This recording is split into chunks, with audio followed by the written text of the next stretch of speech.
All right, shout out, man, to the Flocking Nation. We up in this thing, PPR representing. We up in this thing. Much love, Big Q. Shout out to the flock, man, for all things Pelicans we representing. And listen, fam, we're gonna talk about a few things right here. We'll have Lex and DC chime in a little later on. But listen, shout out to you guys for popping in on PPR, man. Going live tonight. And we will be going live like we've been doing for a while for the draft. Both nights for the draft will be in the building, covering all the latest news, all the latest stuff going on with the Pelicans. And guess what? The Pels finally got active. They finally did some announcement. They finally did some stuff prior to the draft. Now, it was late in the game, but nonetheless, they did make the execs. They brought some different people in there to kind of improve the overall basketball IQ of the Pelicans organization. So shout out to Swin for getting her promotion. And listen, fam, we love that. We've been promoting here on PPR to shake up the brass, the execs, put more basketball people in there, man. We've been saying that.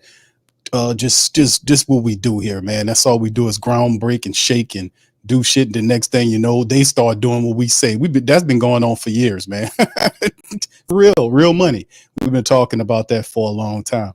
All right, DC popped up in this thing as well. Lex is joining in as well. DC, how you doing, bro? DC's his horizon? I was just about to ask him, hey DC, how was is your connection good tonight? And all of a sudden, he just jumped right back off. So DC is on his horizon technology tonight. So we'll have to be patient till he pops back in. Lex, how you doing tonight? Shout out to you. Patience is a virtue. All right, DC. DC Young. DC Young. That's what's up with your man. Oh, it's all good, Lex. We got a lot to be happy about. We had a lot of movement today in the front office, huh? Yeah, we got a few things shaking up. Hold on, we're gonna cover it. Let me jump on that. Let's DC getting right. Trade. Throwing rocks and breaking up every damn thing. We got an all here, DC. Oh wow, man, I'm sorry. I'm sorry. I missed the meeting, so the show must go on. How you missed the meeting? I just talked to you. I mean, how you missed the meeting? I know, but you wanted to crack jokes. You wasn't in. I did not crack. Now you didn't want to go over. You didn't want to go over the all the important stuff. You start cracking jokes and stuff. Oh, then you hit up Lex and you talk business, man. And I'm late. Well, man, I'm tired of you mispronouncing my name. I'm gonna holler at you, bro. All right, there you go. All of a sudden, you want to be a professional after that. Okay. I'm just saying, bro. Just keeping it. Can't we all just get along?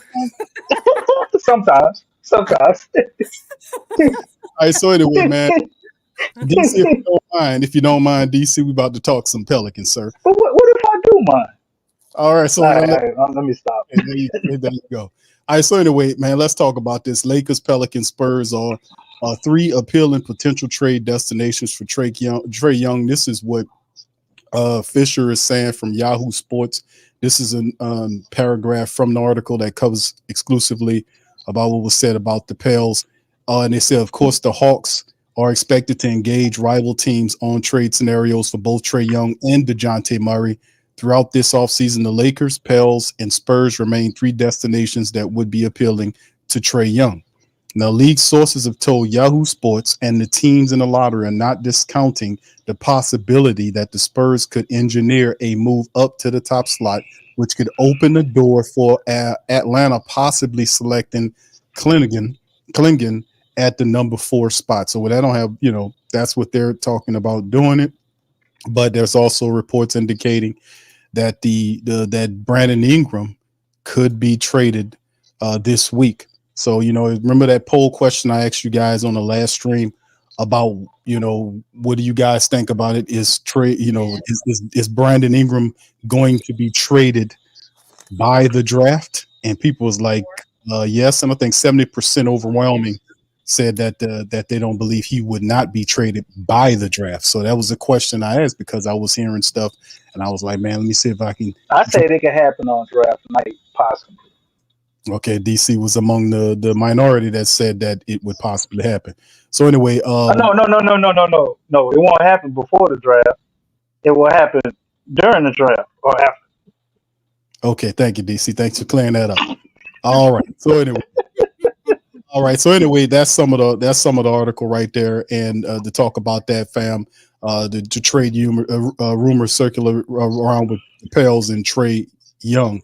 So before we move on to the executive moves that was made by that was announced by the Pelicans organization tonight, ladies first, Lex, I'm gonna let you chime in first on your thoughts about some of the trade rumors involving Trae Young. Like the Pelicans, we said priority one, they are going to aim at Trae Young to try to get a deal done, and the Pelicans have all the pieces to make the deal. That's way more lucrative than anything these other guys could throw.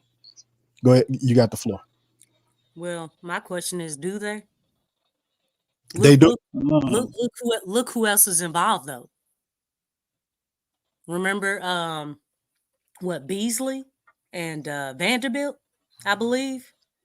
We had a chance to get them as well, and who won that? Well, that was different, Lex. That was different. In my practice. All I'm saying is that the Lakers are involved, and anytime the Pelicans have been involved in a player, the Lakers have been involved in that same player. We know how this is. So the thing is that Pelicans got to come right, man. They got to come right with this one. They got to get this one right. Because the thing is, man, like there's always since that Anthony Davis trade, there's always going to be a connection with the Lakers, a direct connection. And I think the whole fan base feels that. You know what I'm saying? That's not, they're always involved some way, somehow. And it's almost like, they continue to, throw wrenches at whatever the Pelicans are trying to do because, again, they're going after the same player. So the thing is that we do have the pieces, like you said, Big Q. But, again, we talk about this all the time. It does no good to have the resources if you don't what? Use them. So, Griff, you got the picks, you got the resources, you got the tools to do it and make it get done. But it's up to you to make it happen. Because he's gonna be the last say. So, but yeah, I think the only concern, I don't know if I'm too concerned about the Spurs, but really at this point, it's a two thing. It depends on Griff, but it also depends on what the Hawks want. What are the Hawks looking, to get back from, sending Trae? So, between those two things, it's kind of tricky because you don't really know. You don't really know what the Hawks really want.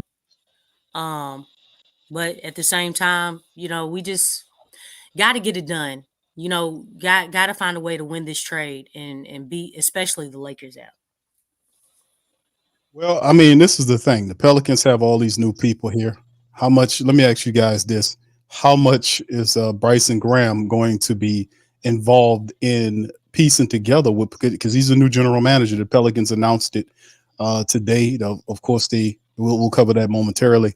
But how much of his involvement is involved in making this move happen, or is this strictly the majority of it is a David Griffin production? DC, what do you Um, I look at it as the stars, man, communicating amongst themselves. As far as what conversations are Zion and Trey having, what conversations is he having with Yama versus LeBron and AD. So those things you got to look at. And then the second aspect will be who can put together the most enticing trade package. The Lakers are coming out and saying they don't want to trade Austin Reeves. So Atlanta has to look at taking on possibly D'Angelo Russell and some more spare parts, right? Then you have the Spurs. What do they got? Devin Vassell and Calvin Johnson. Like, how enticing is that to Atlanta? Possibly they can get their draft picks back. As you see them probably trying to get maybe 4 and 8, I'm guessing, for one from the Spurs, and then working getting some of their other draft picks back into the deal with those players. And then you have us. We know one thing Atlanta wants. I mean, it's pretty obvious. They want their draft picks back. They don't have draft picks for I think the next 2 to 3 years because of the DeJounte Murray trade. All of their first round picks are gone. So that's why I always looked at the Trae Young trade as it would be possibly 3 to 2 first round picks minimum to start, and then you're building everything else around that with players. But you have to look at Quinn Snyder. They want Klingon, right? They want Klingon. So how does he feel about DeJounte Murray? Does he think DeJounte Murray could fill that role that Donovan Mitchell filled? And then you have your Joe Ingles and a guy like Brandon Ingram, or Keldon Johnson and Devin Vassell, or D'Angelo Russell. So you get D'Angelo Russell on the roster with DeJounte Murray don't make any sense. But then when you start looking at the 3 team trade deals or possibly moving D'Angelo somewhere else, or Spurs can send their guy somewhere else, you just never know, man. But if somebody is coming out, we're assuming this is true, right? Because they're saying per league sources.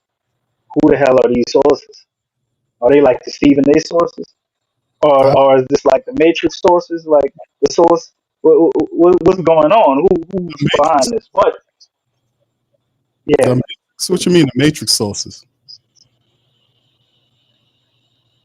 I mean the DC, Matrix sources, man, the source of everything, the infinite source, what are you talking? the digital writings on the wall, cue that were interpreted into visual pictures by people outside of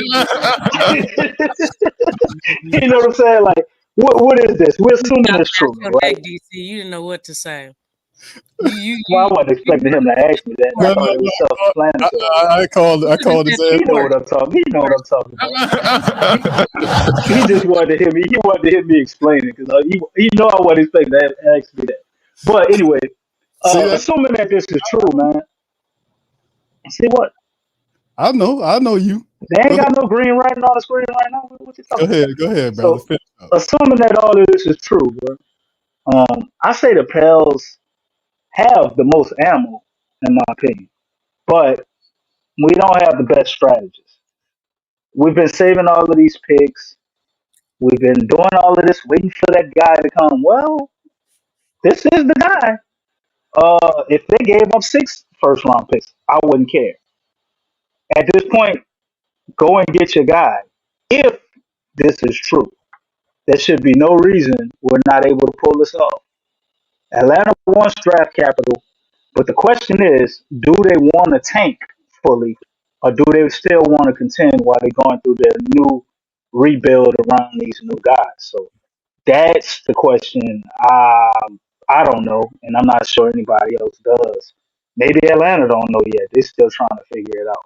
But if they're looking to still contend and rebuild, I think we're the team with the leg up because we have the best player that has been put on the table out of the three. But he also wants $50 million. So how do they feel about that? And we possibly would have to take Clint Capella maybe to sweeten the deal.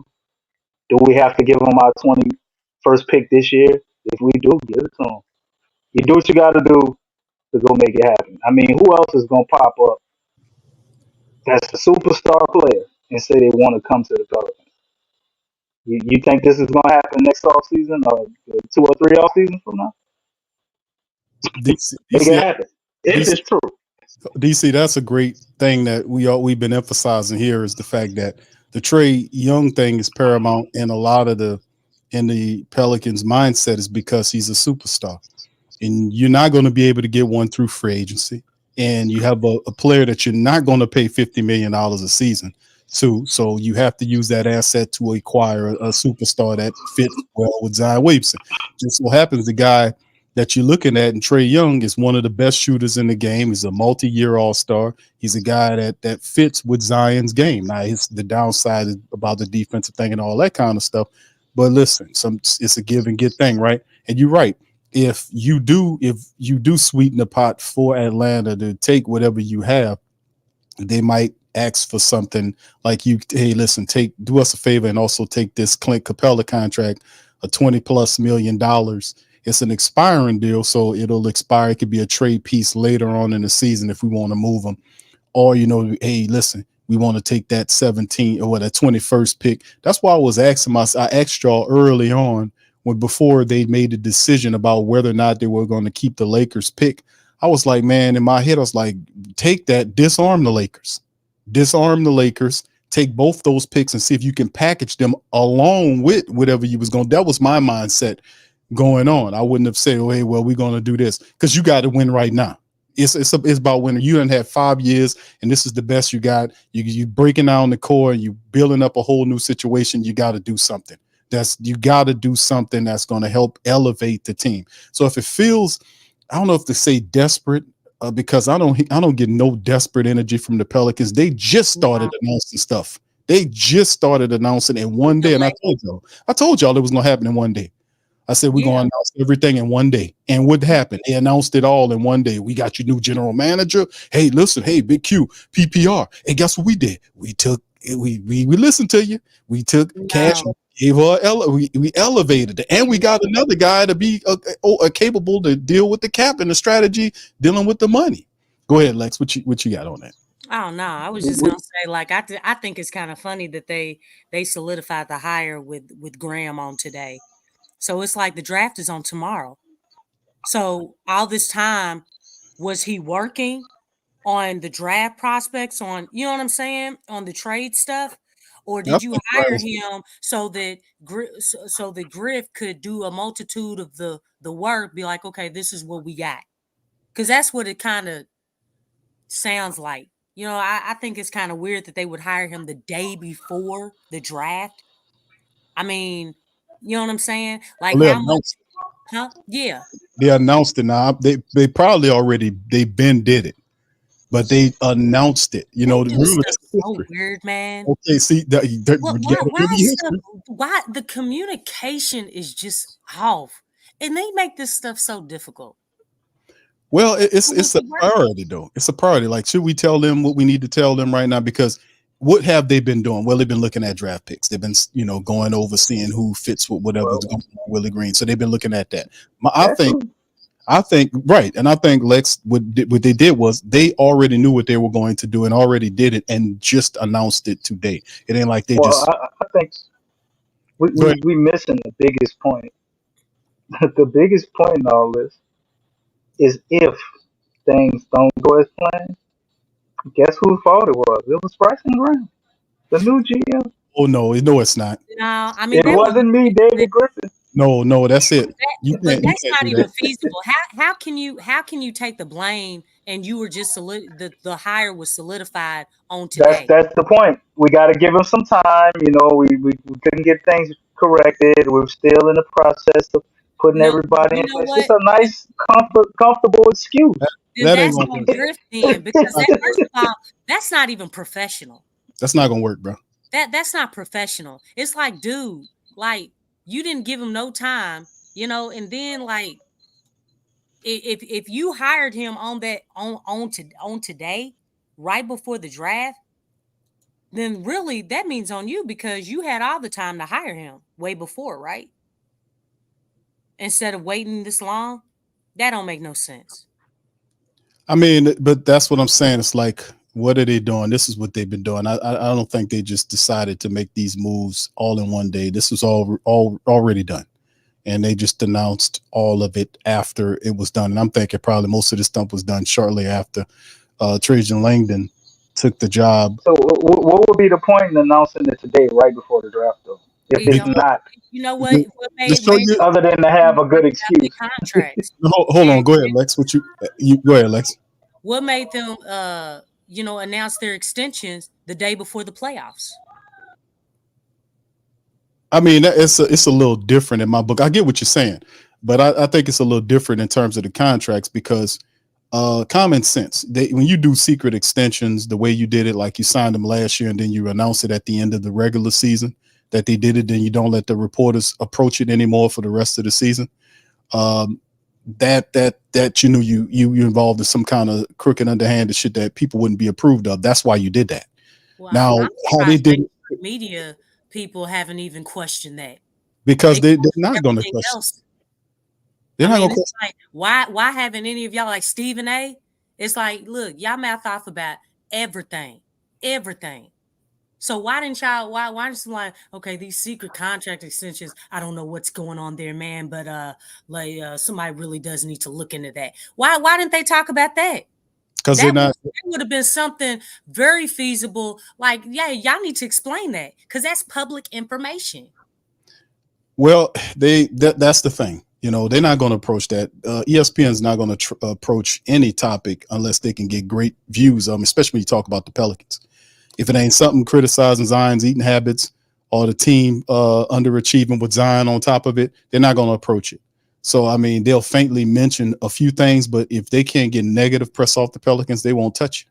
And Stephen A. Smith don't care whether or not we sign secret extensions down here. And the league-wide, the Pelicans organization league-wide is seen as a team that's not reaching for anything. A lot of the players don't respect the mindset of the Pelicans. Let's keep it $150. They don't respect that. Like, look, you heard what some of the ballers of the NBA, Jimmy Butler and all these guys were saying about the Pelicans. They don't respect, and you got to go out and take respect. We don't want all this. That's why I'm saying do away with all this foolishness about good human beings and this choir boy talk. Yeah. We got warriors in here. We need to beat people down and get respect in this league. Nothing. We got to take it. That's the mindset. That should be the mindset going into this season. We're not asking for anything. We taking it. That should be the mentality going into the season. That's what it should be. Not all this. So if we had a slogan for this season, like the Saints came up with the won't bow down. No, we had the won't bow down, and the Saints come up with the slogans and all that. What would be the slogan for the season? Since you wanted to choose violence. What about you, Big Q? I just said it, DC. The slogan? The slogan of the season is we not asking for nothing, we taking it. That's what I'm talking about. That's the mentality that you have to approach this with. I mean, it's not really catchy. What is it? But it's a choose violence is probably like I like I choose violence. Violence, people like I said I'm not. They probably the opposite of stop the violence. Choose violence. Basically, in the realms of the game, but because of PR and stuff, they probably have to change it. And yours sound a little grapey, Big Q. Say again. Yours sounds a little grapey. How y'all think about that? A little what? A little grapey. What?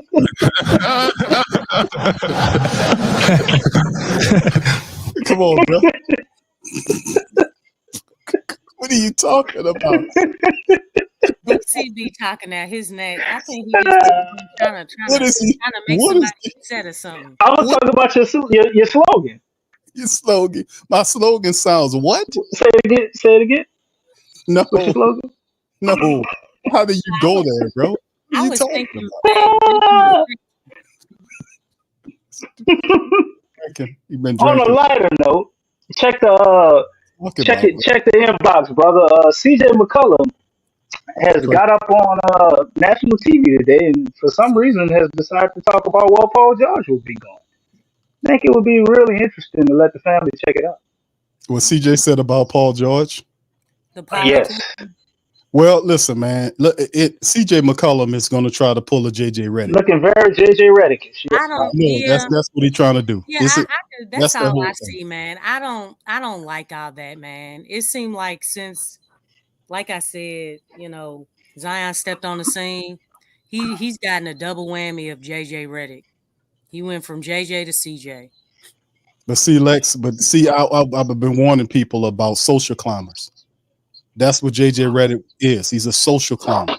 And look how fast he got there. He went from being a backup shooting guard on the Pelican squad, getting traded somewhere, to then moving to ESPN, throw Zion under the bus. Catapult him to the ESPN stage. That boy would use anything that he got to get to that to get up there where he got. He'll do anything. His backside, he'll do whatever. These people don't have no integrity.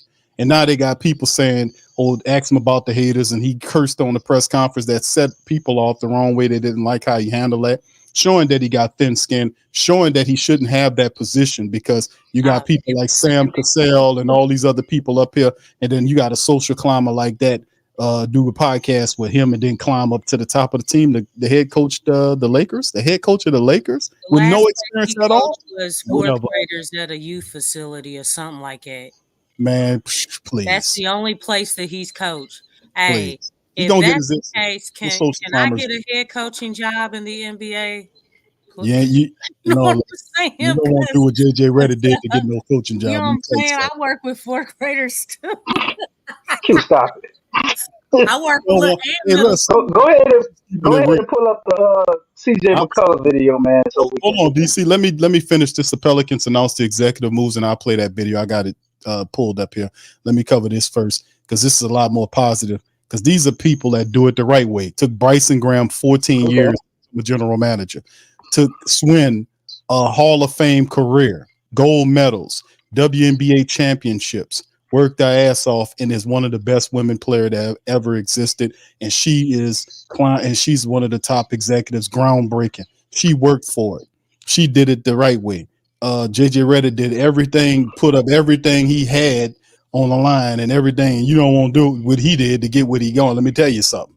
But these people did it the right way. Pelicans announced executive moves. Finally, shout out to Rel who gave me this one here.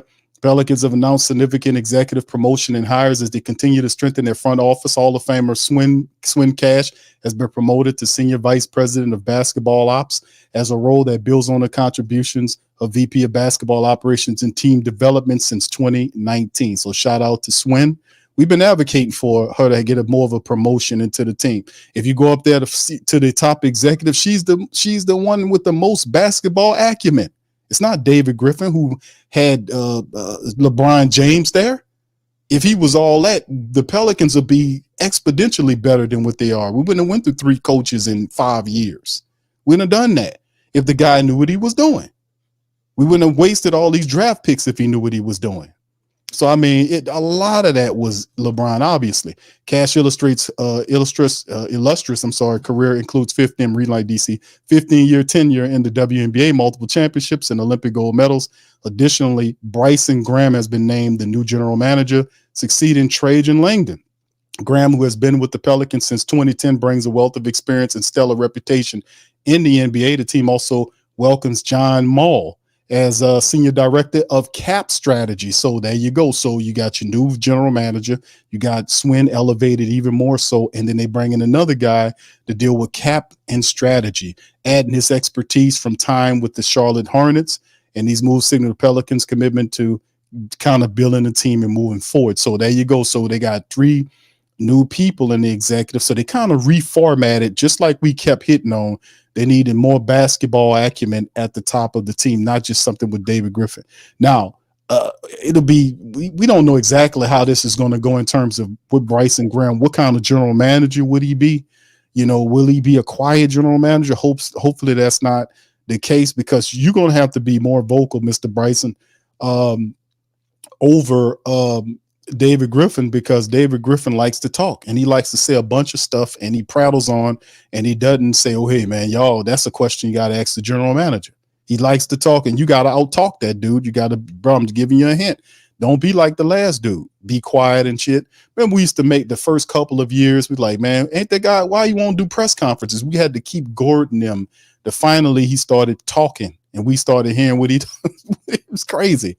But in the end, you have to be vocal as a general manager to take your cues, man. Be more vocal than your VP. You know, if you want those moves that you're making to be yours, because I'm pretty sure it's one of the reasons why Trajan Langdon got the hell up out of Dodge, because whatever moves that were going to be made on the Pelicans, he wasn't going to get that credit. Well, that's David Griffin did that. You know, I'm saying, man, it's a tough job to have with somebody like that sitting on top of the team. But shout out to Swin, shout out to the Pelicans finally adding some people there that more basketball IQ. We're gonna do some more research on John Mall to find out what, you know, cap and strategy, stuff like that. We're gonna figure out more as we get going on. But before we move on to that video, DC, Lex, what do y'all think about the executive moves that the Pelicans have done? Well, congrats to Swin Taylor Cash. My only thing is that, you know what, she went from junior to senior vice president or something. The only thing I'm upset about is the fact that she's not the president of basketball operations. She's just senior vice president. That's the only that's what I kind of got out of it. I like Swin Taylor. I sure do. But girl, you need to be the president, not vice president. The president. That's what we needed. Because look, it was either the trade packages, right? The trade packages with Griffin, Willie. There's no trade packages, Lex. Or a promotion of Swin Taylor being the president and not senior vice president. But that is a good point. Somebody pointed it out. So what is her title? Right. Yeah, what is her job description? I don't know if we can look that up. Big well, Q. She went from a junior to a senior, so I would imagine some things got to change, right? Still below like what? I hope it's not the pay. I hope it ain't just the pay. That's going to be. I don't know. I don't think we're gonna find a list of the everyday operations on Google. It ain't like they put applications for this up on Indeed. I mean, so, but it's good to know. Like, maybe I would say this. I was thinking this.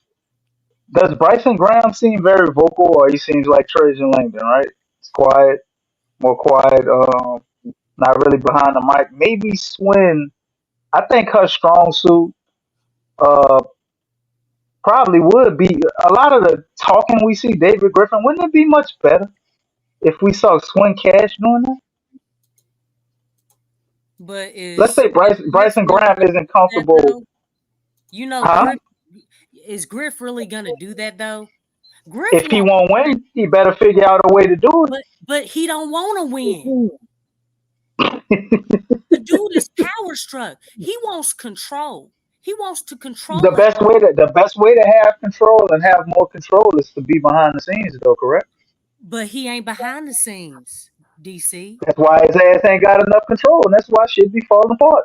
Go do the stuff that presidents, vice presidents, basketball operations supposed to do that don't entail speaking behind the camera all the time. They got a bunch of other things you could be doing. I mean, shit, we still need a bunch of people to be staffed.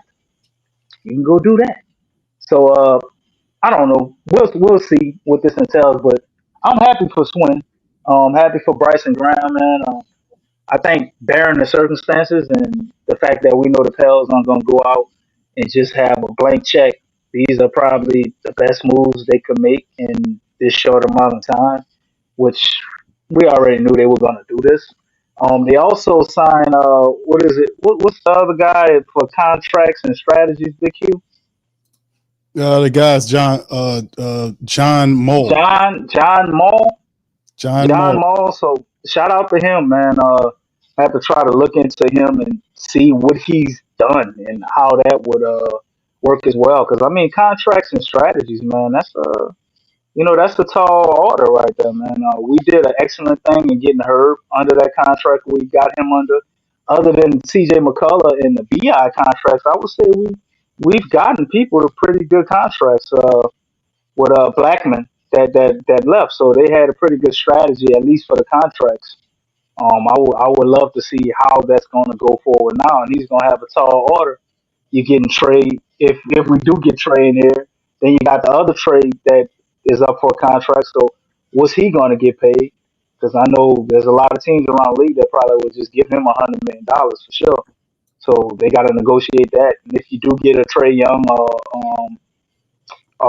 DeJounte Murray, Jared Allen, or anybody, that needs to be negotiated and maybe add a few more years to their contracts as well before they take off and turn into what you expect them to be.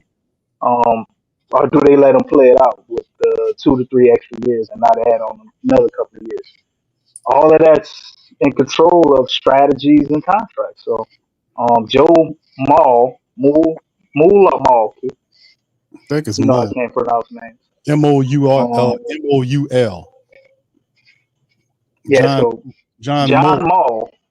John Moll. He's a big part of this too, man. And we're going to see what Bryson Graham has been cooking up in the draft tomorrow. Hopefully not Mises. I would be very excited if we don't get Mises. Sorry, Q. I know that's your guy. I know you feel about him how you say I feel about the not to be mentioned player who used to play for Atlanta. But I hope we don't draft it. Oh, you talking about Cam? I forgot his name. DC Cam. Y'all help me out. Who's DC favorite player in the world? Y'all put it in the chat. Let me know. Zion Williamson. Y'all put it in the chat. I forgot, Cam man. Reddish. Soon to be Trae Young. It's Cam Reddish. That's DC's favorite all-time player. Reddish. Followed by Didi Louzada, and his third favorite is Shadion Sharp. That's the DC3, man. Cam Reddish. I wasn't high on Didi no more, and I learned he didn't speak no English. Oh, please. There you go with that. I asked Didi, I said, Didi, you going to have a great season next year? Yes. I said, all right. I'm going to holler at you, brother. All right, see you later. See? Like, what the hell? No, you're not supposed to say that, Didi. All right, thank you, Jan. He says, just want to show some love to the only true independent Pels podcast. These folks ain't on the Pelicans payroll, and keep it all the way real. Y'all keep up the great work. PPR, shout out. Brother. Much love.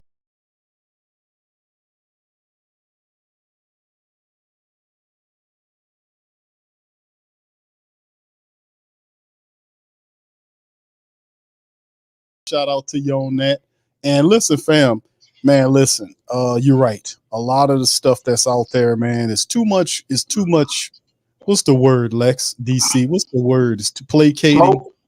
It's too much placating, man. You got to keep it real, man. And that's what it's about, man. We don't play no favorites with none of this stuff, man. We call people out. We keep it real, man, and that's how it's supposed to be.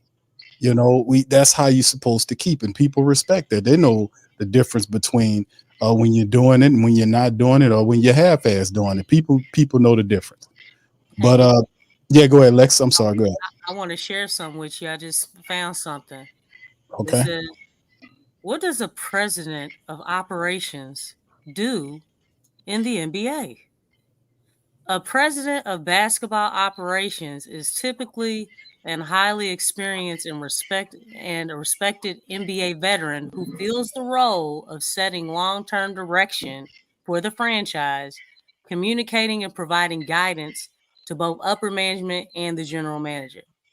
Now, there's one part that is really, really deep, and it says respected NBA veteran. Does Griff fit that title? That description? I think not. Nope. But Swin Taylor, who is she champion, was a WNBA, but NBA is still in there. It just got a W. College champion too, Lex. Don't Hey, don't leave that out. If this is the job description of the president of basketball operations, what is David Griffin doing in there? He's still a top dog. And he ain't qualified. He's he got it, Lex. He got the championship as the that's how he got the job, the VP job. No, and we got the best middleman in the NBA. And he drafted Anthony Bennett. Hey, Come on now. Come on. He said Zion was a supercharged Draymond Green. I'll never forget that. Hey. You know what? You know what, man? Hey. His butt should have never, but I'm just saying, I don't think that man ain't even qualified. He ain't qualified. No. According to that job description, he is not qualified. Well, Lex, let me tell you. He ain't no veteran. But it doesn't matter. It doesn't matter if the top guy, that's the right hand to the owner, which is Dennis Lexxah, doesn't know basketball like that. A guy like that can get away with this. That's all I can say. That is the problem. That's a big problem. Now, if you got an owner that don't know basketball or football, that's one thing. But her number two can't be the same as her. And all the guy is a great, Dennis Lexxah is an excellent businessman. Hell, I was driving along. I stopped and got some gas the other day, and I seen some guy throwing ice on, you know how they had the ice, you go in there and pay and the gas station, go outside and open up the little fridge and get your bag of ice out of there. They had some ice out there. I forgot it's called Crazy Cubes. Crazy Cubes, the official ice of the New Orleans Pelicans. I was like, what the hell? And I'm pretty sure if I do research, you'll find that on everything.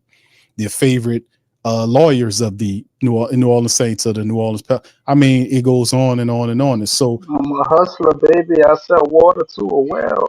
That's that guy. He's a great businessman. Boy, selling ice, huh? He had his Crazy Cubes. Google it. Crazy Cubes. The official. Hey, hold up, Q. We're gonna have Trae Young in the commercial now. Ice Trae. The Nets have traded Mikal Bridges to the Knicks. Well, go again, Lex. Wait, what happened? The Nets have traded Mikal Bridges to the Knicks. Holy shit! Are you serious?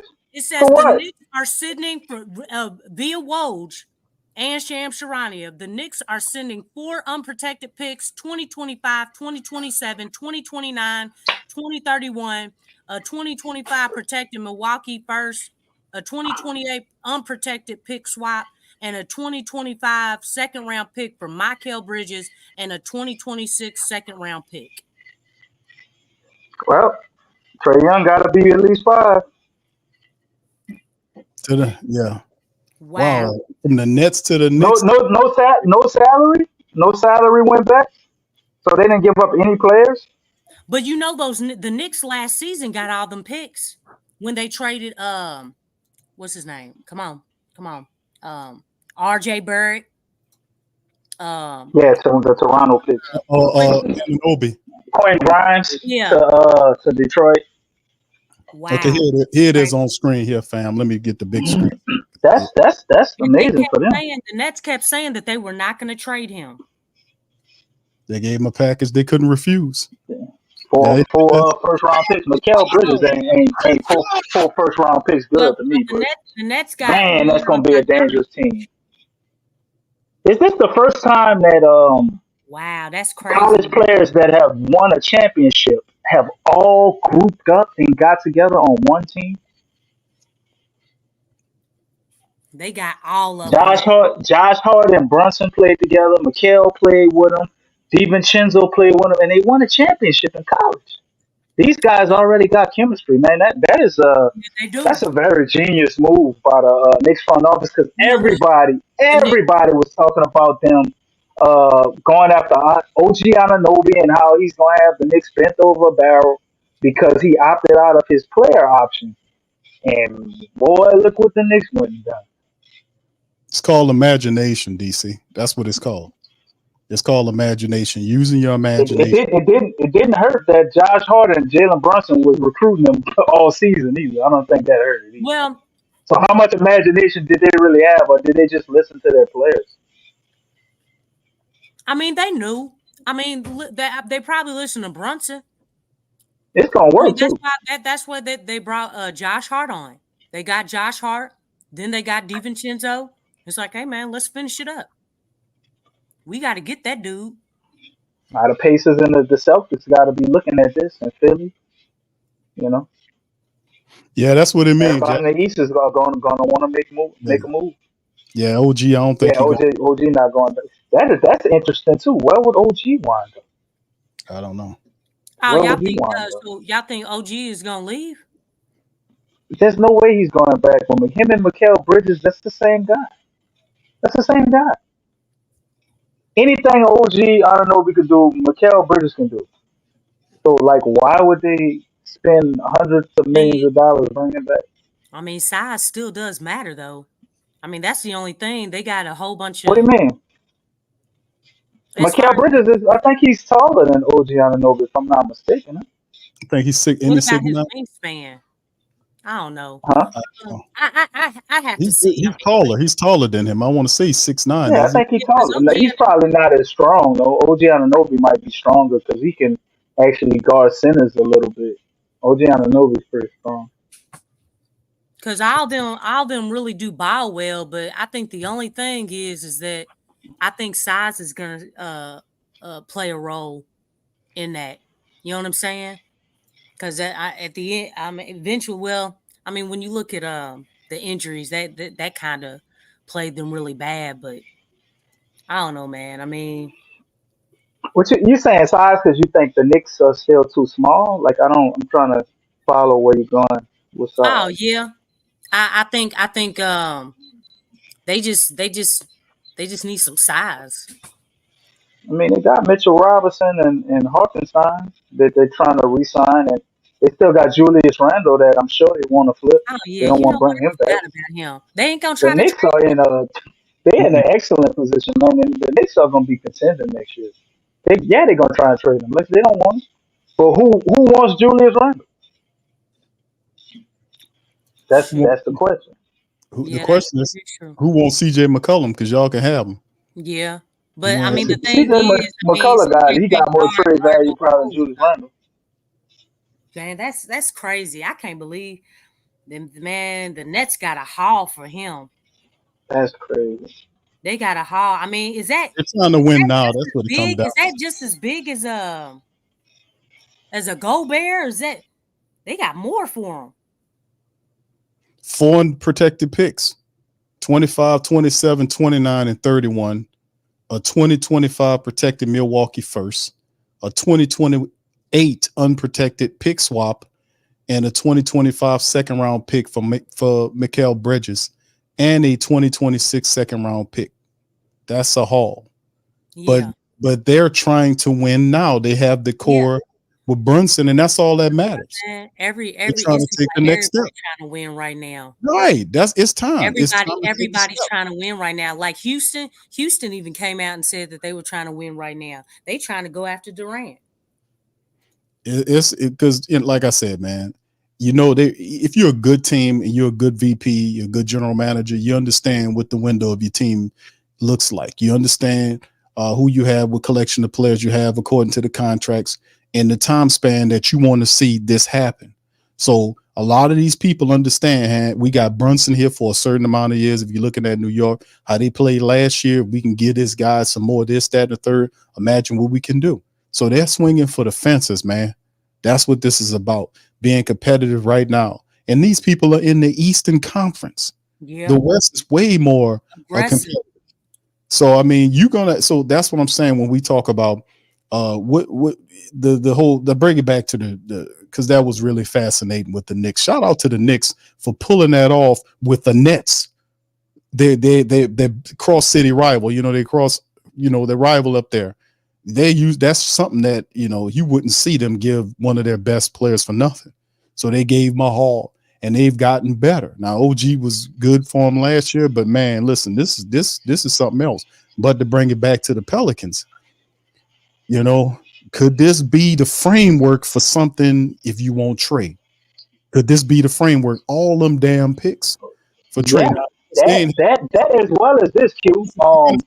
When you look at Brandon Ingram, Let me finish the question. I mean, You jump on it. I'm saying. that's a long ass question. Go ahead, DC. Go ahead. I go ahead. You like to ask questions and give people the answers with your questions. Go ahead. Let me let you finish. No, go ahead. You got the flow, brother. Go ahead. Well, I was gonna say, looking at you said Trae Young, but I was trying to add on to your long ass questions because I know you like long questions, so I was just giving you some more forward. No, go ahead. Mikal Bridges and Brandon Ingram, obviously, from how you hear around the league, I can't say Brandon Ingram will be valued as high as Mikal Bridges, right? But does this still set some type of framework in place for a BI trade, even if we don't get Trae Young, which we should want us to, but if we don't, I think this trade right here still sets a nice precedent for BI because that's one less small forward on the market. Also, you got to see where OG Anunoby goes. But you can't try to get BI for 2 first-round picks after they just gave all that up for Mikal Bridges. Just speaking to all this garbage ass trades I've been seeing, 2 first-round picks and spare parts. Think it worth more than that. Man, that's a hell of a haul, man. That's a hell of a haul. Lex, go ahead. I know you wanted to chime in. What you were going to say? Oh, no, I was just listening to you guys. I mean, y'all were going in on it. You know what I'm saying? So, Lex, do you want to hear Q long ass questions? That's what it is. Go ahead, Q. I mean, you gotta. I mean, we gotta listen to the questions. You know what I'm saying? I mean, Yeah, we gotta hear them first. But it wasn't long until you said something, and then it became longer. So I know, right? It was already gonna be a long question. DC, I think you were trying to help it be a long question. Right. Yes. You might as well lean into it, Lex. He gonna ask the question and give you his answer while he asks the question. I'm like, you taking away my answer. Shut up. Just ask the question. Real quick though, she got 132 BQ, big question. Shout out to everybody who's in here in the chat. We appreciate y'all, tuning in and all that stuff. Shout out. That's right. Y'all Shout feel out to Flock, Lex. Hit the like button, fam. Hit the like button. If you please, man, if you're listening, please feel free to hit the like button. If you're not a subscriber, mash on the sub button. It's free to do that. If you're listening via X, please retweet us. Give us a brief, a retweet over there. That's also free. Shout out to our Instagram family, our LinkedIn family, our Facebook family, YouTube family, all of it. We multicasting across several platforms. So big ups to all the fam, man. And man, this is something else. So yes, very interesting. The trade that happened with Mikal Bridges to the Knicks from the Nets, all the stuff that they gave up. Now, realistically, like I said, we're facing a situation where the priority one, quickly before we go into the priority one, is obviously Trae Young. Okay, DC Lex, let's do about a couple of what-isms. If the Pels don't get Trae Young, what should they do? Darius Garland. Say it again, DC. Darius Garland. So if you can't, I'm going after we need a point guard that can break down the defense and also have a pick and roll game and a real true point guard to pair with Zion. That is what unlocks his game, takes him to the next level, and puts him in a category of a top 15 player. So that's what you do. Obviously, we need a center, so you try to figure out how you can get that. But Darius Garland puts you basically that $30 million range this year, but his money's still gonna go up going forward. But I just think that's the next best option, man. Unless there's another point guard out there better, I really don't see any that are on the trade market, and you can't expect a young guy as far as a draft pick to come in and do that. Even if you move up the draft. Let's say we get a guy like Dillingham, Reed Shepard, Castle, Topic. I mean, they're still going to take a few years to develop, man. I'm all in maximizing Zion right now, making the game easier for him so he doesn't have to work as hard all game. And I think that would maybe lead to him not getting injured as much with his style of play. If he can just find out to get some easy buckets and then, go full power here, you can kind of like not full power because this other player is drawing enough attention, man. We need a point guard badly. So that would be priority number one. And if there's no Trae, I would say Darius Garland. And in your model, you mentioned a big. I mean, Lively helped the Mavs out last year. This past year out, and as a rookie. So I mean, it shows Well, I presence. mean, you got a guy like Kevin Looney. I could see us maybe drafting a big, and then you sign a guy like Kevin Looney if you can make that affordable. That's somebody to train up your big of the future, and you also have somebody else, on the bench that you could play in some spot minutes because I don't know if Larry will still be here with the Darius Garland trade. How many times has Larry been traded back to Cleveland? That would be like the second, third time. So I don't know if they're gonna go for that. But obviously, with the Trae Young trade, you might be able to get Larry over there. So I, I say you go and get a big man. If you get a dynamic guard and they're really good, I think they can make your big better as well as Zion. So all of that kind of works together, in my opinion. All right, Lex. Same question to you, but a different little caveat. How much is too much? For Trae, the land Trae. Well, how much is too much? And I know besides Zion, obviously, but how much will you give up because if it's a competitive situation going on and they're forking over multiple years of draft picks and stuff like that, how much is too much to surrender outside of Zion Williamson for Trae Young? What do you think about that? I definitely say 2 starters. I think that's too much. I think you can obviously Brandon, but we got young players, we got picks. I think if there was a situation where there was a 3-team trade, that would be something that would be feasible. I don't know what that situation would look like, but I just think 2 starters would be too much. I know Herb has been in the talks of everything, but the thing is that nothing against Trae. I think Trae is gonna come along just fine. I'm sorry, Trey Murphy. Mhm. But hold on, y'all. Yeah, DC, and we've talked about this before, but when you get into the heat of the matchup or the heat of the moment, where you've seen what you just seen with the Bridges trade with the Knicks and the Nets, man, and then of course you get to that point where, hey man, we need to pull the trigger. How much is too much outside of Zion Williamson? What would you not be willing to surrender? Would you, if they wanted Lexxah? I would try like hell. I'm sorry, man. But you were still talking. I'm sorry. Go ahead. You got the gist of it. I would try like hell in this order to keep Trey Murphy and Herb Jones. Anybody else can go. As much as I like Jordan Hawkins, I wouldn't want to give him up. He'd probably be number 4. I would be trying to shove CJ down. You want him? You got extra captains? Take him. You want whoever else.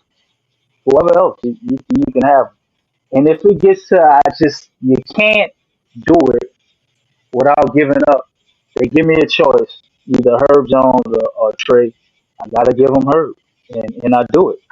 I'm not happy about it. I don't want to do it, but you have to, man. You can't let somebody who that's not gonna be a superstar stop you from getting a superstar.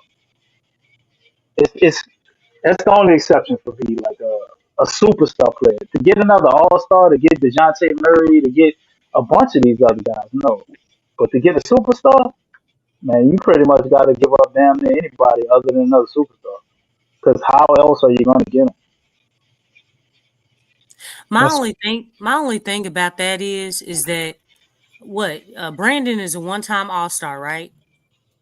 Herb just Yeah. got defensive first team, all Hmm. defensive first team, and we're getting Trae Young for those 2 things. Now I know regardless No, of I'm finessing the Conway or somebody in the deal. If I got to give up Herb, you got to give me a little bit of something else, or relieve some of them draft picks. Something. yeah, and I know the money has to match. I'm just looking at the upside that Herb had this year. I mean, his shooting percentage went up this year. Not only that, his defense got better. And I know, like, the Pelicans are trying to open up the door for Trey Murphy to step into that role, because I think the only way Trey can really come into his own is if you move Brandon so that he can, flourish in that role like he should. But I mean, the way that Still, one other issue though, Lex. what's up? You if you get a point guard and a center, Herb's still on the bench because of CJ McCollum.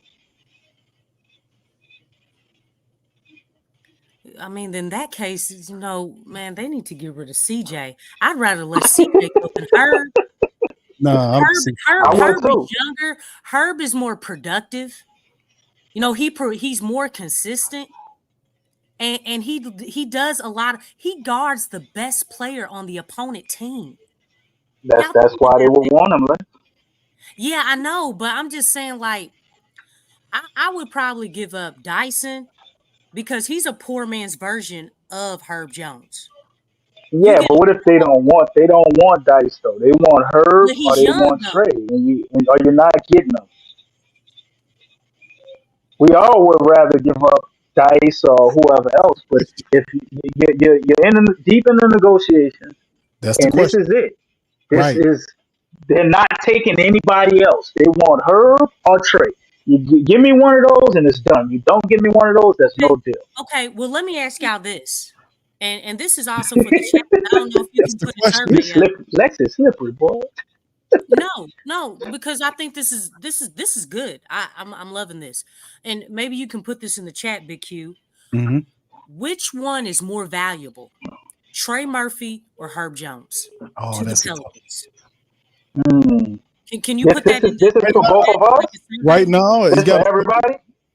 that's Huh? her. Right? Right. That's what I was gonna say, Q. Because if we That's her. talking right now, we know No, the but answer. But look, in the moving. future, Listen, but moving on, like, I'm not just talking about right now, but obviously going into next season, who is going to be, like, who's more valuable right now, but future wise, who's going to be more valuable? It's same thing across the board, like down the road. it's different. But I'll answer it like this.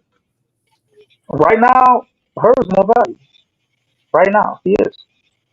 But in the future, with the potential we see with Trey Murphy, and I'm pretty sure he's gonna reach it, at least to somewhat. Even him not fully reaching it, he still will be better than Herb.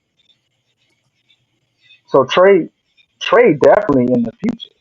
It's a reason why, you know what I'm saying, that dude is got us considering trading Brandon Ingram. Let me ask you this, and this can answer your question that you asked me. Who you think gonna make more money in their career? Trey Murphy or Herb Jones? Shoot, I'm not sure. I mean, because Herb is a two-way player, like a strong two-way player. Um,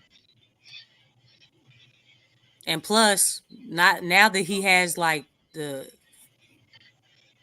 first defensive all team or out, you know what I'm talking about. That raises his stock even more. Because more is coming. Now, Yeah. as far as with Trey, I'm not really sure if Trey can win one of those top awards. I'm not sure. I'm not sure about it. But definitely, like, I mean, Herb has already accomplished something that, Trey's, like, probably not even close to yet. So I don't know. I mean, that is a good question, but right now Herb Jones is a two-way player. He's a two-way player. It comes down. It comes down to one thing though. That's just like, what do you value? What is defense or scoring? It's really that simple. Yeah. That's really the question. But And it's like looking it's at the way the league is right now, I'm you taking know? I'm taking scoring over defense because I look at Yeah. Willie in his system, and I look at a guy like Trey Murphy. Trey Murphy is a pretty good defender. He's not hurt, but he's a good defender, and he's getting better in his own right. Okay, well let me Dyson ask you this. Daniels, hold up. Dyson Okay. Daniels, although I'm not advocating to fill that spot, I'm just saying I think we could find another guy not similar to Herb. Herb is Herb Jones, but we can solve those issues, especially if we get a dynamic big, because we probably would get a dynamic big after that. But Dyson Daniels, as far as point of attack, on ball defender, Dyson Daniels is actually better than Herb at only that one aspect of defense. So don't. I'm not saying he's a better defender, but it's harder for people to get around Dyson Daniels than Herb. So if you were able to keep him and you move off of Herb, still obviously can't start Dyson. You sign another. Well, I guess CJ's still playing. I don't think the hit will be as drastic as we probably think it would be, especially when it comes to playoff basketball. Now Paul saying, shout out to Paul. He said that pool should say none at the bottom.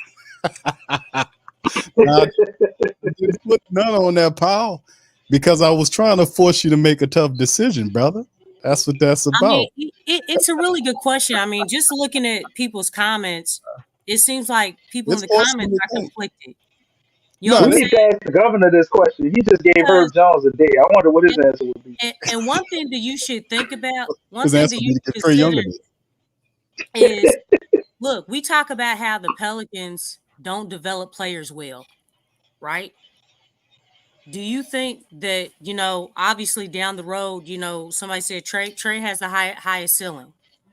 With the Pelicans, what does that really mean? Because they don't really develop the greatest. Is that something that we also have to consider with that, as far as with the growth, as far as the ceiling of each player? I'm just asking questions because the thing is, it's one of those things. Both of those guys. I mean, Trae works well with Zion, but we all know that as long as Willie Green is there, we know that he values defense. And we know that Trey Murphy is not on his loving list. You know what I'm saying? And that's even better. Lex, I'm glad you brought that up. Cause see, I'm a thinking man. I was thinking ahead. If you remove Herb, if you remove Herb, he ain't got no choice. He got to. You better put him on a list because he gonna play, and he get that extension. He's going to play. You force Willie Green to get out his own goddamn way, or go take a job somewhere else. He's still Because if got you a want to job. win in this league, He's still a if you want to defensive win in player. this league, you got to hit He three has pointers his at a high clip. He's gonna At play him, least but right now in this current iteration of the NBA, you got to hit a lot of threes. that Or you're dude not is winning. The teams off. that don't hit threes, they ain't winning. So you got to defend, right? But you also have to score. So if you're only defending, but you're not scoring, you ain't gonna win either. If you're only scoring and you're not defending at all, you're not gonna win either. But you gotta be somewhere you can be balanced. We don't have to be a top six defense. We can be 11 and still achieve what we need to achieve. But yeah, but remember this, fam, and Lex is kind of conflicted on it. But this is the thing, though. Remember the I am last time we tried to deal with, we tried to get, we tried to do the DeJounte Murray trade, and it fell apart because they wanted who? Who they want?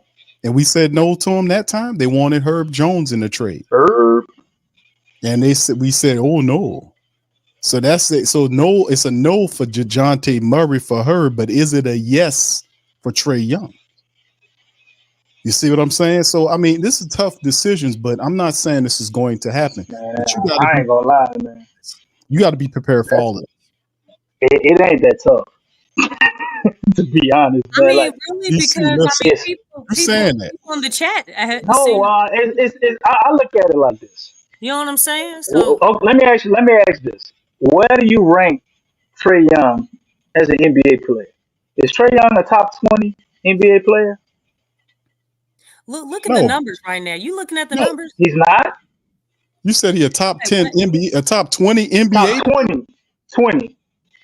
And he's what? not top 10. No. Just an NBA player. No. Top 25. No, he's not. Where do you place him? He's top 40? Like what? 26 or 28 or something like that? I know he ain't. No, top 20. No, not yet. He not 25? 20 beyond. Way beyond. I'm gonna have to think about it. I probably say he's he in the 20s. Probably say maybe top 40, top. Nah, he ain't in no 20s, man. Nah, he ain't in no damn 40s. Bi in the 40s. Nah, dude. I mean, Zion is ranked like. So how you putting him over Bi?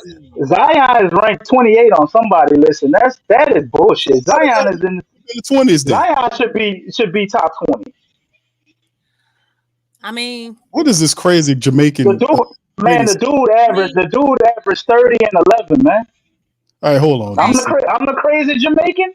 Who the hell else in the league averages 30 and 11? It's good.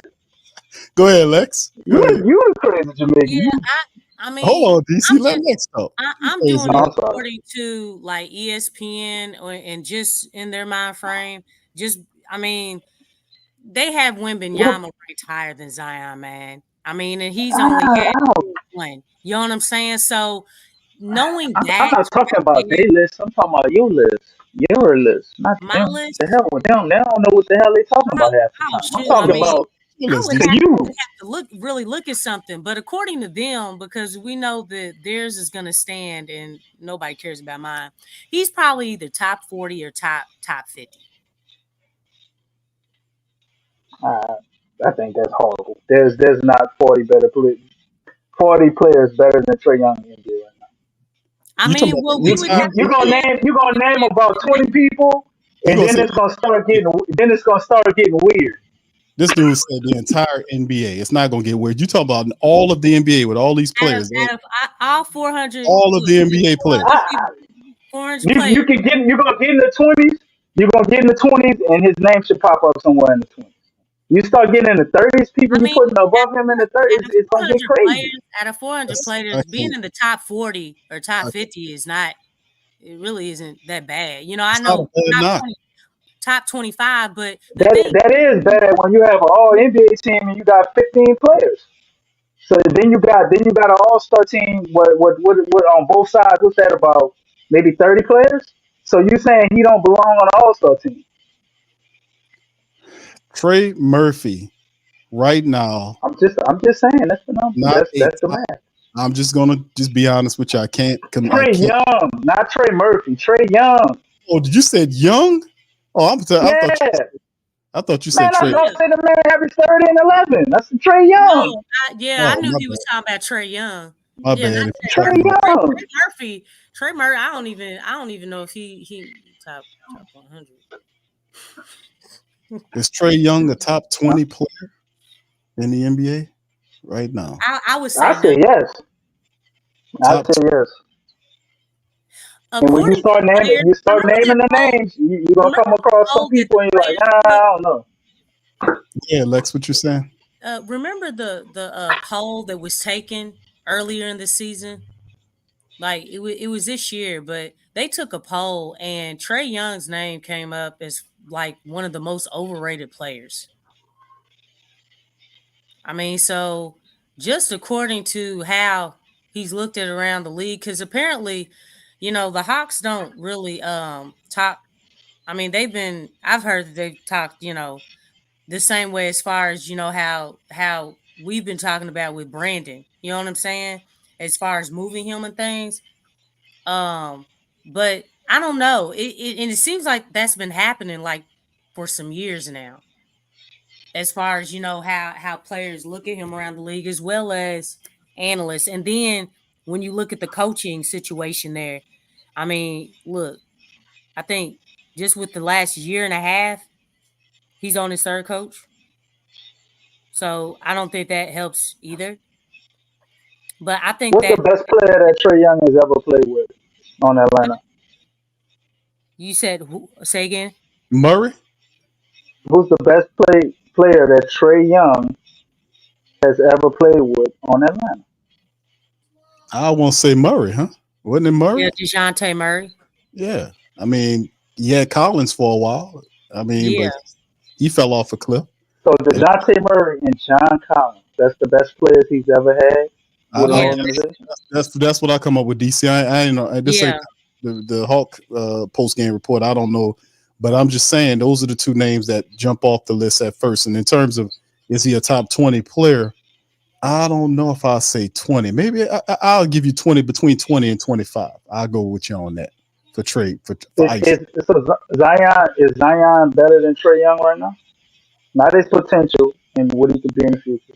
Is You he talk. better than Trae Young right now? Why you asking that question? I don't understand what's Because the. a lot of people have Zion as a top 30, top I can't 25. I can't dispute their list. I don't know where they're getting their information No, from. I'm just saying, like to you, To me, I don't. to me, to Is me, Trey Zion in is the ice teams, to me. is ice If you trade. take away his injury issues, now if you're gonna add his injury issues to it, and you want to give him a knock because of durability or something, it's like okay. But as far as what Zion is in the teams to me. I don't care what nobody else says. I'm talking about from to me. Okay, so But people can't dispute you on your Caribbean list, DC. So where's Ice Trey on that list? I put Trey in the teams too. That's why I say top 20. Where at in the teens in your list? I mean, I would need to Probably, see. I mean, probably you around got like a whole bunch of six, people. 16, 17, like right out of that top 15. And I All right. could be wrong because I really got to sit down and name everybody. I can just throw players. Oh, that's top 20 to me, top We 20. can make a list But right I would have to organize it. But he's probably around 16, All I 17, somewhere around there. And all, Zion is about right after him, not too far after him. I'll probably be taking Zion or maybe before him, depending on my list. all I know is, and I hear what you're saying about ranking these guys, but to me, I just if he's being targeted by the Pelicans, obviously he's But being you know targeted by what? the Pelicans. So, Just Davis had a good point because if the players ranked him as the most one of the most overrated, it should be an easy sell. But I know they won't but her. let me It's like ask you this. Go ahead, Lex. I'm sorry, I don't mean to cut you off. he's just not highly, around the league. And it's weird with Trey Young. Let me ask you this though, Hold Lex. up, You DC. say you Hold up. like somebody. Let her finish her thoughts. She's going somewhere. Hold on. Be Nah, patient. she asked about the players. I just like the Just player thing is to me let is just like what if Trey Young began these dudes of business and talking shit to him? You think they're gonna like him? Are they gonna vote for him? Because I No, think that's what be happening. But go ahead. okay. Say that again. DC, what are you talking about?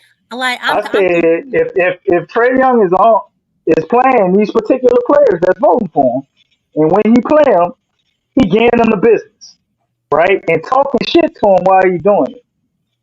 He ain't Kobe Bryant. He ain't the best in the game. Maybe No, he talk like he best in the game. He the best ever. You yeah. don't think they'll say shit like that because of that? That don't mean he not good or great. Just I mean don't. No, I'm they just don't saying. feel he good as he think he is or whatever. I don't have Because a he be problem talking with shit to him. because I'm looking. I look at the game. I don't go by. I'm not always going by. I was just pointing out something as far as how people look at him throughout the league. You know what I'm saying? Okay. Because a lot of times that has more of an influence than people like us. But I actually like him. Now I know beginning, he seemed like he was kind of trigger happy a lot of times, didn't make the best decisions. But I think he's really calmed down from that, obviously. And he's found his way. But the dude wants to win, man. I look at what he did to the Knicks in the playoff series. You know what I'm saying? The dude took a team without someone as talented as a Zion. He took his team to the Eastern Conference Finals. I don't care what nobody says. Giannis is in the East. You know what I'm saying? You still got, JT and Jalen Brown. They in the East. You still got Joel Embiid. You still got Miami. You had those guys, and they were healthy. This guy made it all the way to the Eastern Conference Finals without really look, and we just now talked about it. The best player that he's played with is DeJounte. DeJounte wasn't even on the team. He wasn't even on the team yet. This dude is definitely, like, for the Pelicans. That's a big deal. Like, this team needs that dog. This team needs that passion of a winner, that cutthroat. You talking about going up in Madison Square Garden and taking a bow in front of the fans? That's right. Pissing them off. And then look, this season, look, that happened a few seasons ago, right? Who did the Knicks beat? They beat the Sixers. Man, after they beat the Sixers, the Knicks fans were outside of the arena and they were chanting F Trae Young. Yeah, that happened a couple of seasons ago. They really started chanting and gearing towards that dude. That is powerful right there, man. Dog, that happened seasons ago. And after y'all beat the Sixers, y'all gonna start chanting F Trae Young? Golly, he did something ruthless to y'all. He did something ruthless. We need that ruthlessness, that violence, that competitiveness, that passion. That's what this Pelican squad needs. So I'm all in for, getting this dude. I was just pointing out on how he's looked at around the league and mainstream media. You know what I'm saying? And that's been consistent for years. But make no mistake. Hey, I'm and plus playing with Zion, and because the best player that he's played with is DeJounte. You go from DeJounte to Zion. Hey man, that's some beautiful basketball right there. And let me tell you something, Willie won't need to interfere with any of that. Like, dog, you just go sit down somewhere. We got this. We gonna work it out. Because exactly. I like he's going like that's gonna be like they already have some type of chemistry. You know what I'm saying? It's not like they dislike each other. You are in the garden. Yeah, man. That's beautiful right there. Look at that. Look at that. Yeah. I want that sassiness, man. They spit on him too, Lex. He said one of the people out there they spit on his dad. And he went out and sent them home. Yeah, that's you're right, Lex. That's 100. I'm 100% in with what you're saying, man. But they got 40 other dudes that could do that, according to y'all. We don't know. We're not gonna comment on your crazy Jamaican rating scale. No, that's y'all with y'all crazy Jamaican stuff. What you want to call it? I ain't got no insult for you right now. Yeah, I don't know what you're talking about, brother. So let's keep it moving. All right. So anyway, let's keep moving. DC's losing it. All right. So so the question is to the family members. We put up a poll, man. If y'all want to chime in, please feel free to chime in. Now I could have put none on the poll, like Paul was making reference to, but I didn't want to give you an easy way out, baby. This is a tough decision. Now DC says not so tough, and in many regards, he's right. But David Griffin, to pick up the clues, David Griffin said they were going to be aggressive. We know certain people, they got an archetype, they got a template who they're looking at, and we've gotten out there. Trae is obviously the guy that they're looking at as the top, the superstar. They mentioned Spider Mitchell. It appears that they just hired their coach, Atkinson. So Atkinson, and that's a solid hire like that. Now it's Borrego's being looked at for the Detroit position. That's Trajan Langdon. He running around everywhere but the Pelicans, man. He don't want to. That man don't want to come back to the Pelicans, and I don't blame him because he wasn't even utilized. It's also rumors that Najee Marshall, the Pistons are interested in Najee Marshall. There's also rumors out there, just to let you guys know about Najee. I know the Knife was a supporter favorite, man. But Langdon's over there in Detroit, man. He might be, looking at some of these people that he's familiar with, man. So that happens. But there's a poll in the chat. If ATL wanted Herb or Trey Murphy to complete the Trae Young trade, who would you trade? And I didn't put none. Wow. And I didn't put none on there because obviously, if they want them, if they want the guy now, if we use Mo's logic, shout out to my brother Mose, Mo Yeah. said you can't fall in love with these people.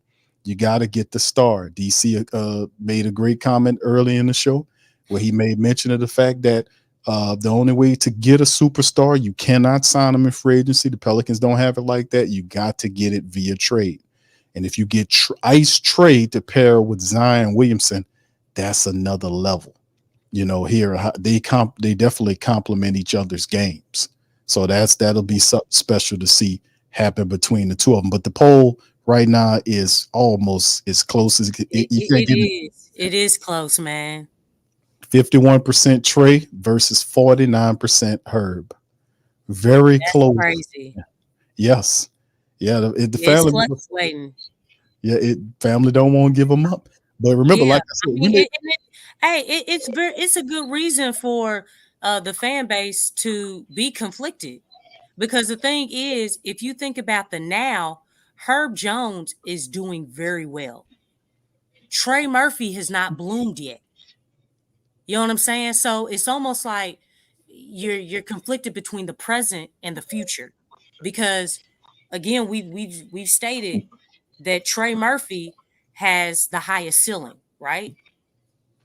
But are we trying to wait for that, or do we want that now? And I mean, look at the situation of the Pelicans, man. I mean, it's been a hurry up and wait situation for like years now. So, I mean, I can totally understand, you have people who, man, I want to win now. And then you have people like, man, I'm not really trying to wait for the Pelicans to develop somebody or for someone to come into fruition. We need to win now. So, I mean, it makes sense. It makes sense. This is also a question. Shout out Jay Carve. How you doing, Jay Carve? He says my question for the host is, he says, even this though, we get Trae, what we sending CJ out for? Because if Trae here, CJ got to go. You show right, Jay Carval. You are right. I'm with you on that, because I don't want to see a backcourt with CJ and Trae. It ain't gonna work. It ain't gonna work at all. Yeah, he got to go. Because but see, that's what I'm saying. It's convoluted because if Atlanta and like I say, Atlanta does want Trae. Herb Jones. They wanted him in the DeJounte Murray trade that the Pelicans knit. They nixed the trade. We're not giving up Herb, but do you surrender him for ice trade? And if you do, then the Pelicans have to. And this is true. They're breaking up the core. That's obvious. BI is gone. CJ's got to go too. That's no ifs, ands, or buts about it. But the question is, when does CJ move? I think CJ moves next year or at the All-Star break. I don't. If we could move CJ for trade, I don't know. If the only reason that would make sense is if they just want to get off the money. I don't see him as a building block for what they're trying to do. CJ is the kind of guy that probably will want to go to a contender. Are we gonna do right by CJ? We're such an excellent human beings, and we gotta send guys where they want to go. We want to show them love. We don't want to get the best for them. We want to send them somewhere where they're happy. So are we following that template? We're getting rid of CJ. Are we trying to maximize what we can get? But getting for Trae Young, CJ, and Larry, the money actually works. But they got 2 years of CJ. Or would they rather, if they just trying to do it for the money and they're just taking a pick and they gonna let Bi walk unless he looks like a superstar? Just let Bi contract expire, and they go with him. So I don't know. I'm not sure for Trae because the only thing I can see why they would want CJ is if they're just trying to cut Trae Young's salary. But then again, they still got to pay CJ again next year. But if they did want him for that, they can have him. But then we still we gonna keep Bi now because we got Trae Young, or will Bi sign for CJ money? That's something that Atlanta have to worry about because the thing is with CJ McCollum, like me personally, I haven't heard a lot of smoke around CJ McCollum as a trade chip. Some people telling me that came on the stream and says certain teams like CJ and they're interested in him. I'm not hearing all that. I'm not hearing all that about CJ. Contenders like the Lakers are interested in him. People who are contending for a championship, I could very well see them wanting CJ McCullough. He ain't the piece that's gonna 33 get and a you third? there, but he could put you over the top. Are they going to pay his 33 and a third? They're going to take that 33 and a third. A championship contender team that's willing to go into the tax. I certainly think they would. What do you get back for him? Mm. Can you imagine the Warriors with CJ? You don't think the Warriors would want him if I they mean, could get him what I could mean, we? and the replace Warriors. Klay Thompson with him? I I mean, mean, obviously, right now they're already old enough. You know what I'm saying? Like they're trying to maintain their youth because it's like they gotta start at some point. They got to start transitioning for their future. So I you mean, think that's the why. Look Warriors at Klay ready to Thompson. transition, Lex? Or you think they're trying to win another ring before he it's all was said and Yeah, done with no, Steph? listen, DC. he was still They are talking. trying to win a ring, but like Klay Thompson, I think he already gone. He done erased all his Warriors pictures from his IG. Yeah. Like he's already set to go somewhere else. So Clay's probably not coming back. So I mean, the thing is, he's just not. His production does not match what he wants to make.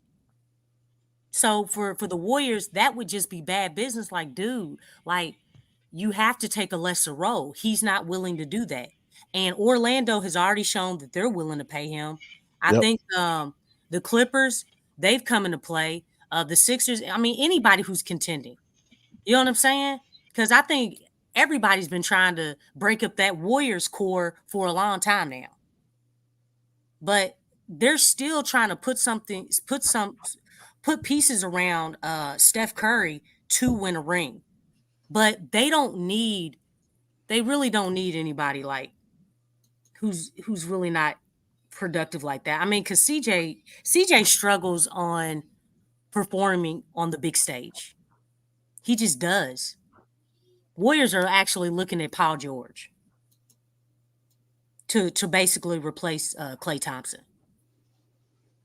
And he's probably like better as far as production wise, performance wise than CJ. Because just the fact that he's a two-way player. All right, fam. We're gonna get ready to get out of here. But listen, fam, we'll be back tomorrow, man. We're gonna fire up the draft stream. We'll be pre-draft into the draft and then post-draft. We So couldn't play the video. yeah, no, we're gonna do it in a minute. They're just giving a little You say we information. about to get out of here. About to get out of here, but we're gonna get the video. That's why it's on the screen. We'll get it going. But shout out to the fam, man. Appreciate y'all. Just to talk about the poll, man. Very close. If ATL wanted Herb or Trey Murphy to complete the Trae Young trade, who would you trade? 51% has Trey Murphy, 49% have Herb Jones. Can't get no closer than that. Very interesting. And like I said, that's basically 50-50.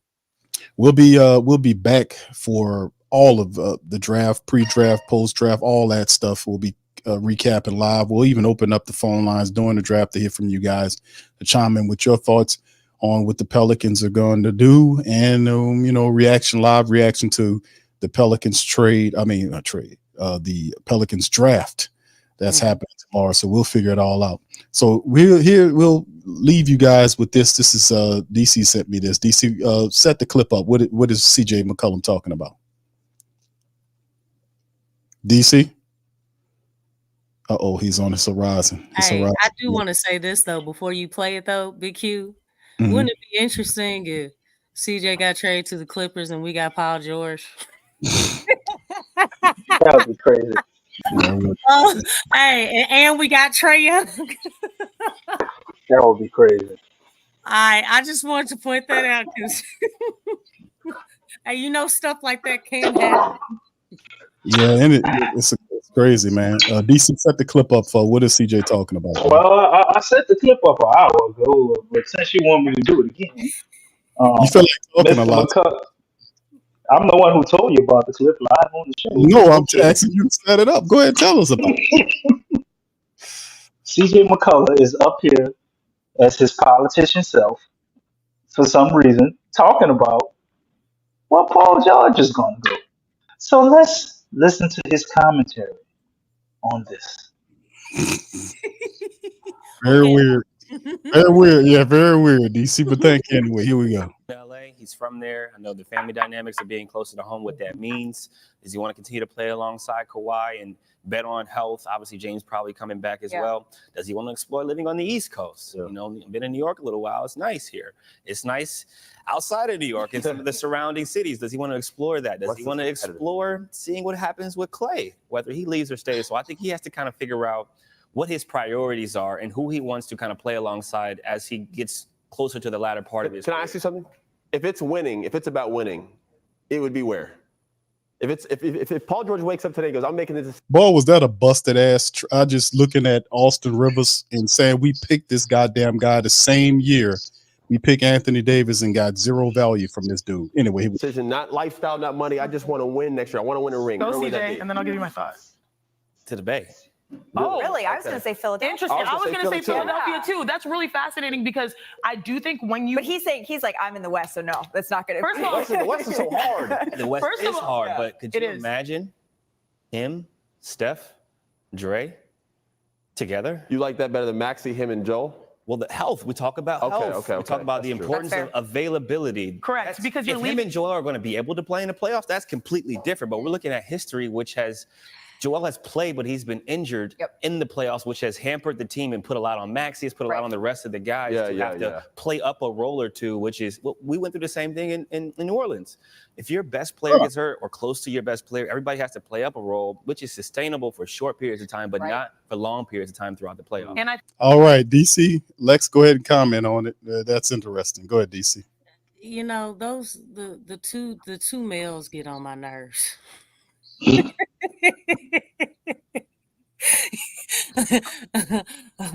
McKay, I'm cool with her.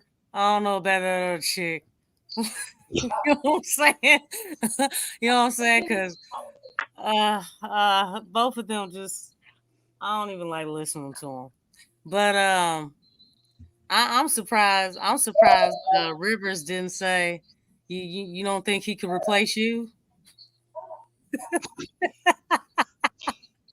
That would have hit a nerve. Yeah. And he always kind of sensitive. Yeah, that'd have made a mistake. You're like, look, you're expendable, buddy. Look, Rivers, he ain't coming back. You know what I'm saying? He out for good. That dude's retired. You know what I'm saying? I'm surprised. To sit up there and be talking about this like he is. It's just weird.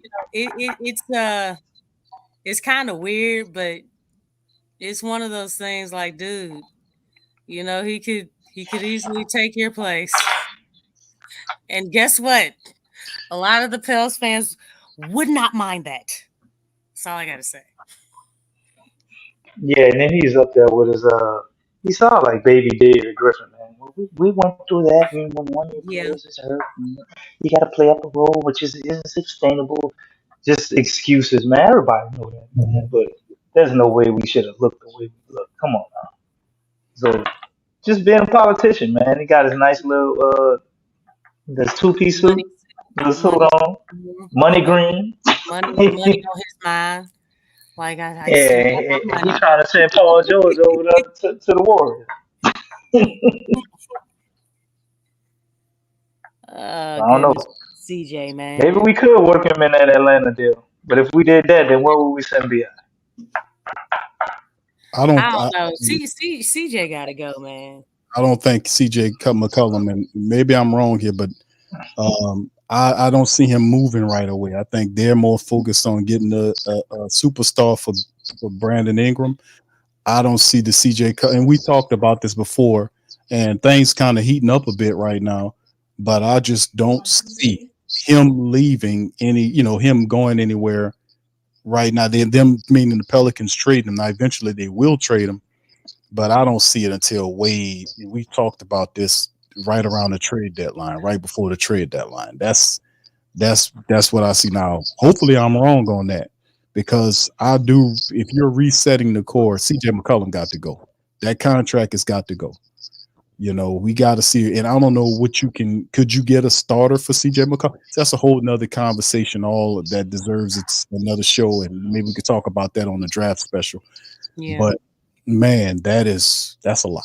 That's a lot. Getting BI out and then finding somebody that could take CJ and what we getting back for CJ, because you don't want to give him away from nothing. You want to obviously get something back for him. But we'll see how it go. All right. We are getting something back, you. We getting him the hell out of Trey Murphy with. All right. There you. All right. So with that being said, family, and we also getting him the hell out of Jordan Hawkins with. I like that too. I agree with that. Yeah, now I do agree with that, because Trey's gonna get his. I mean, he's gonna be like interjected into the starting lineup, especially if they're prioritizing him and trying to open up his role. But yeah, we need to open up doors for Hawk. You know what I'm saying? I think the idea of CJ is actually better than CJ.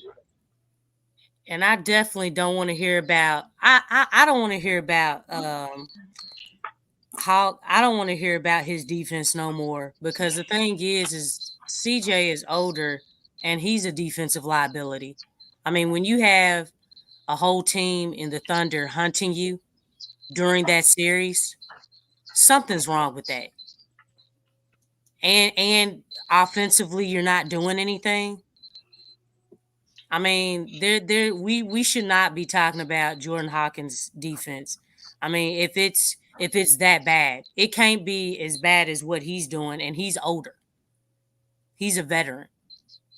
Jordan Hawkins, you saw a lot more effort, energy on that end of the floor. It's not like he doesn't apply himself on that end. But I mean, I think that's something that we need to talk up more. Like, hey, he does show up on the defensive end.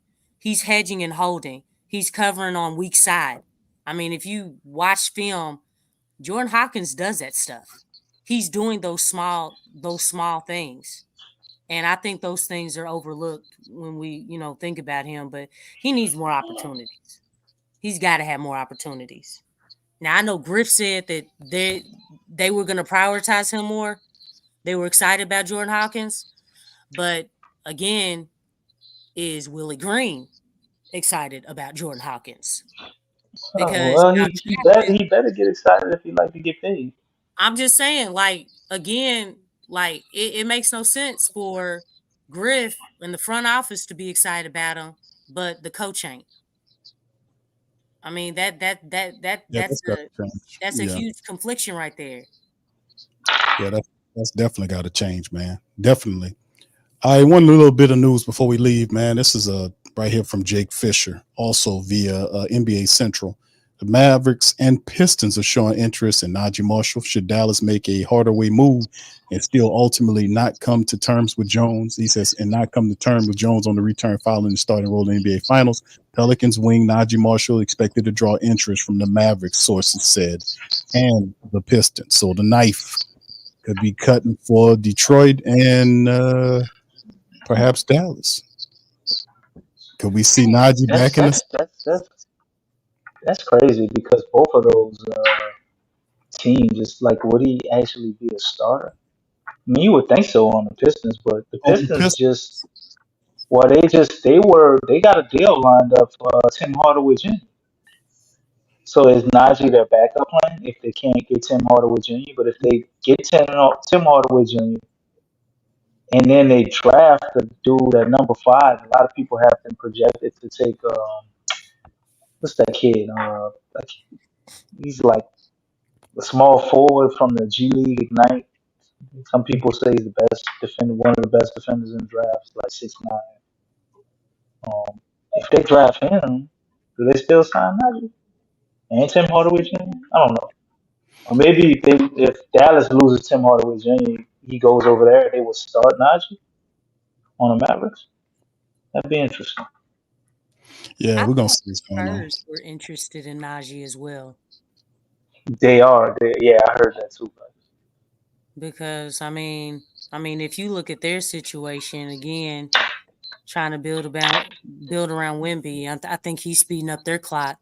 But getting another defensive guy a two-way guy like Najee, that would be a great situation for him too, because if you think about it, Najee would probably have a good chance of starting, possibly, if he went there.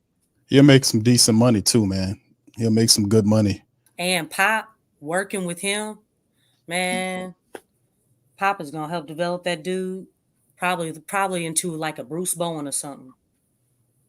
You have to see it. I don't want to see Najee in the Southwest, fam, but yeah. Yeah, I know, but I'm just saying, like, as far as him excelling and really getting, you know what I'm saying, an opportunity in a big way. I mean, obviously Detroit.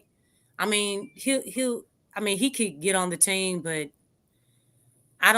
obviously Detroit, they're not about to do like anything huge. I mean, I know Trajan's over there, but I think they still have some steps to go in the process as far as getting to being like a reputable team. Definitely, they're not a contender. They're not going to be a contender. I think they will improve, but when you look at the Spurs, the upside of them, and just moving up into the ranks, that's a great situation because again, you do have Najee who plays well on defense. But I agree with you, Big Q. The Southwest Division does not need to get any stronger than what it's about, because the Grizzlies are coming back. Dallas, I mean, they were just in the finals. Obviously, the Spurs, they're trending upwards. Yeah, man. I mean, it's going to be something, because that's why the Pelicans do need a splash hit, because if you trying to win now, there's other teams that are trying to win now too. And really, all this stuff, it's a fine line. Whatever decision you make, it is basically on the fence. Like, you're either retooling, or if you make the wrong move, it's almost like you're basically close to a rebuild stage. Yeah, we'll see what they got up their sleeve tomorrow, starting off with the draft and all the other stuff that's going on. We'll learn fast. All right, let's get on out of here. And we got to make sure we trade Dyson Daniels so Trae Young can have his number. That's right. All right, listen, we're going to get out of that, man. Listen, we'll be back tomorrow on our draft special, man. Y'all hit the like button, hit the notifications bell, as well as we'll be popping up here. If you're not a subscriber, smash the sub button. We're going to pop back up here, man. We'll be pre-draft, post-draft, during draft, post-draft, all that stuff. Open up the phone lines. It'll be a big shindig here at PPR. We've been doing this for a while, man. It's always some of my favorite time doing the draft shows. That's some of the fun and favorite time. All right, we're going to get out on that. I appreciate y'all, man, for being with us. We'll see y'all tomorrow in the Pelicans.